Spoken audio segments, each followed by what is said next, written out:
A very good morning to all of you दोस्तों, स्वागत है आप सभी का एजुकेशन कैट 6 में। और आज हम बात करेंगे शिक्षक की नियुक्तियों के बारे में।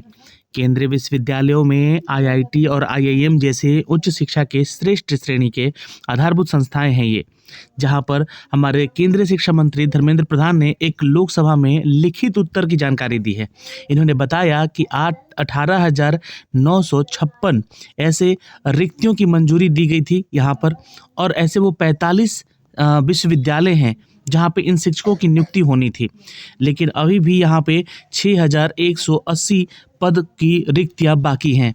इसका अर्थ है कि इन्होंने शिक्षकों की नियुक्ति के ऊपर कोई काम ज़्यादा सीरियसली नहीं किया है। 32.6% यानी कि जी हाँ, ये प्रतिशत अभी भी रिक्तियाँ पड़ी हुई हैं। वहीं पर आईआईटी आईआईएम जैसा आंकड़ा अगर बताएं तो आपको 38.3 और 31% क्रमशः यहाँ पे रिक्तियाँ पड़ी हुई हैं। आईआईटी की बात करें दोस्तों तो 11,170 शिक्षक होने के लिए जी हाँ, अभी भी यहाँ पे 4502 पदों की रिक्तियाँ खाली हैं। और आईआईएम में स्वीकृत पदों की अगर हम संख्या बात करें तो 1566 है। वहाँ भी अभी 493 रिक्तियों की यहाँ पे अपडेट खाली हैं, यानी कि सीट खाली हैं। इन संस्थानों में लगातार सीटें बढ़ रही हैं और शिक्षकों की कमी से पढ़ाई पर असर भी पड़ता जा रहा है। और अगर हम बात करें दोस्तों पदस्थ शिक्षकों के ऊपर बोझ भी बढ़ता जा रहा है। सरकार जो है, सरकार की ओर से कहा गया है कि शिक्षा मंत्रालय ने सभी उच्च संस्थानों के यानी शिक्षण संस्थानों में निर्देश दिया है कि भर्तियों की प्रक्रिया तेजी लाई जाए और इन्हें इसकी मासिक समीक्षा भी हो। जैसा कि शिक्षा मंत्री ने कहा, भर्ती निरंतर चलनी चाहिए, उसकी प्रक्रिया होनी चाहिए, लेकिन रिक्तियों का इतना बड़ा अनुपात चिंताजनक है, यानी कि ये सोचनीय है, विचारणीय है। 6,180 अभी भी सीट रिक्त हैं, खाली पद हैं ये उन शिक्षकों को लेकर, जो कि विभिन्न संस्थानों में अतिथि शिक्षकों को बहाल करते हैं। उन्हें स्थापित प्रक्रिया के तहत स्थायी किया जाता है। कुछ समय ऐसी नियुक्तियों को ठीक बताया गया, लेकिन लंबे समय तक जो है ये तदर्थ रहने पर शिक्षकों के उत्साह में कमी भी आई है।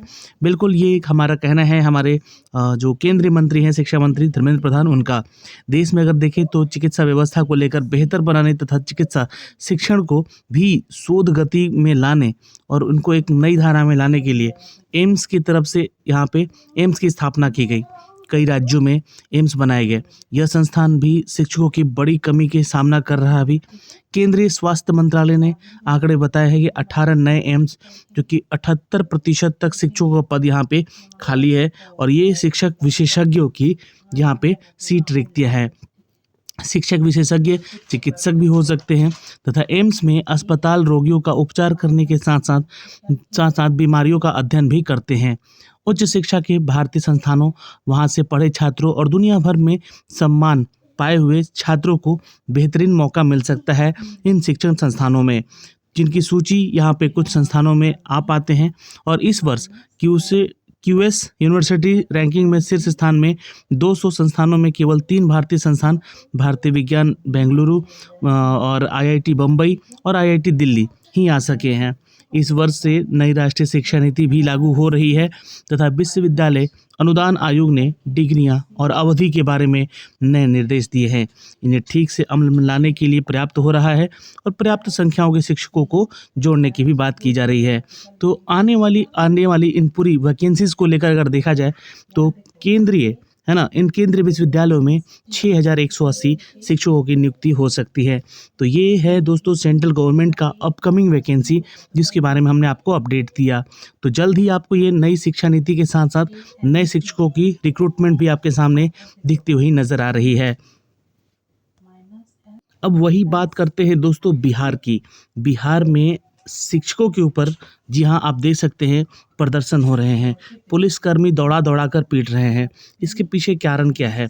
7वां चरण का ये प्रक्रिया, 7th फेज का ये प्रक्रिया है, जिसकी छात्र मांग कर रहे हैं कि जल्द से जल्द 7वें चरण की नियुक्ति में देरी ना की जाए, जल्द से जल्द इनकी नियुक्ति दी जाए।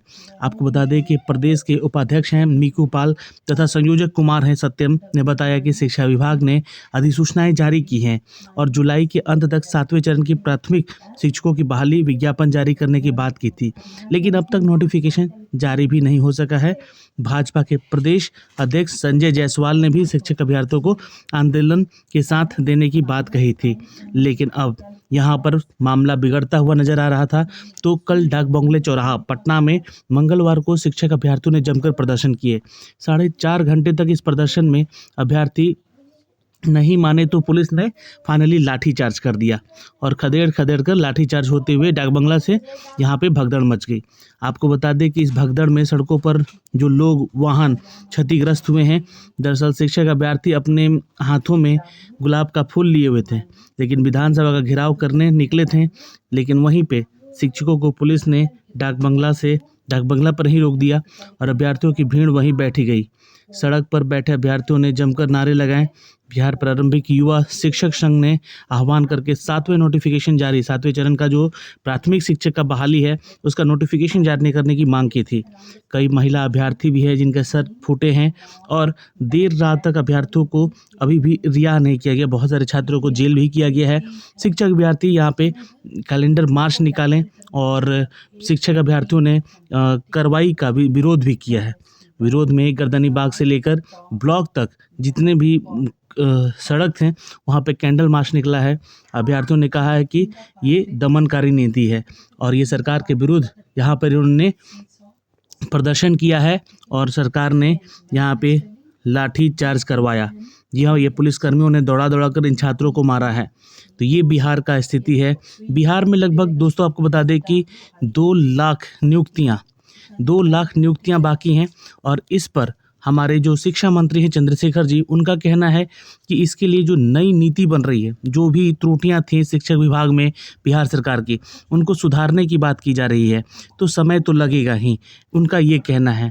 और छात्र यहाँ पे जब ये बोला गया था कि जुलाई में ही नोटिफिकेशन दे दिया जाएगा सरकार के आते ही, यहाँ पे हम लोग 10 लाख रोजगार और नौकरियों की बात की है, तो आखिर इतनी विलंबता क्यों हो रही है?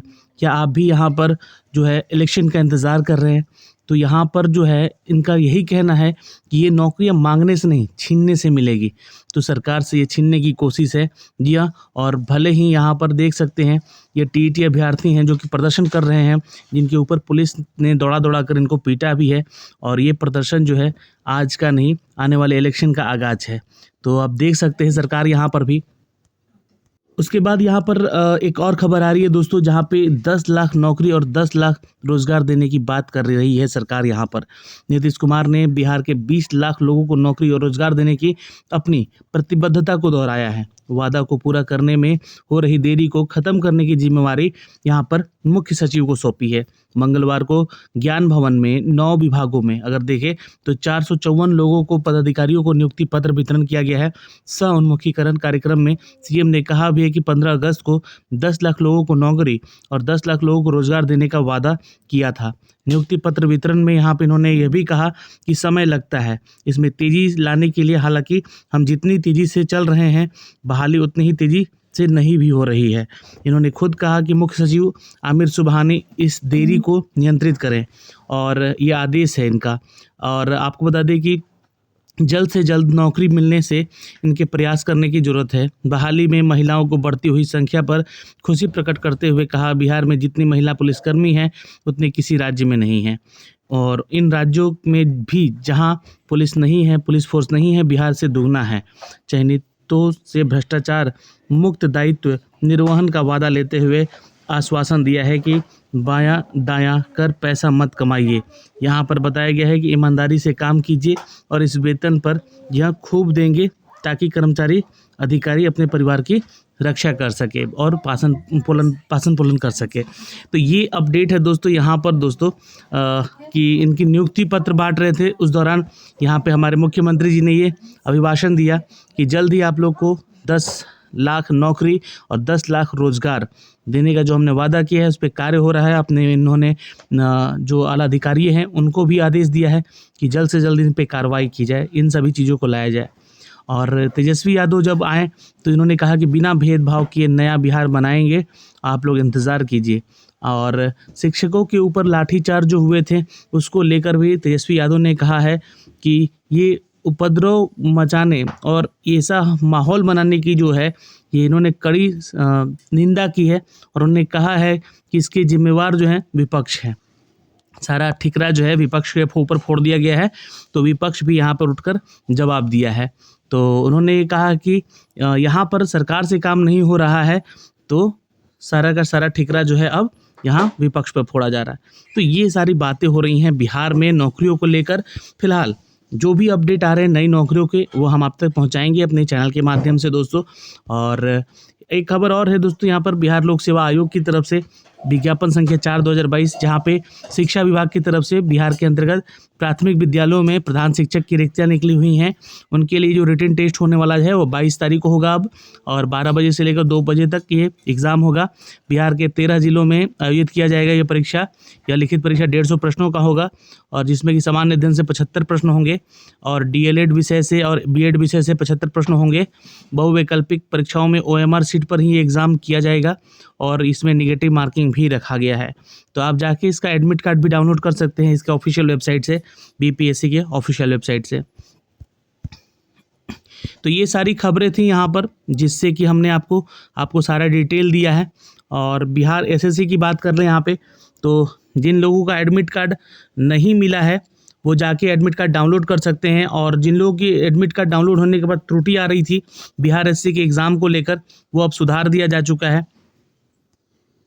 इस एग्ज़ाम को लेकर यहाँ पर 528 केंद्र बनाए गए हैं, और इस बिहार एसएससी सीजीएल को लेकर 9 लाख अभ्यर्थी यहाँ पे शामिल हो रहे हैं। जहाँ पे आपको एग्ज़ाम देते समय 3 पुस्तकों को ले जाना है, और ये पुस्तक जो है बीएसईबी का टेक्स्ट बुक हो सकता है, एनसीईआरटी का टेक्स्ट बुक हो सकता है, या फिर आईसीएसई का आपका जो है यहाँ पे टेक्स्ट बुक हो सकता है।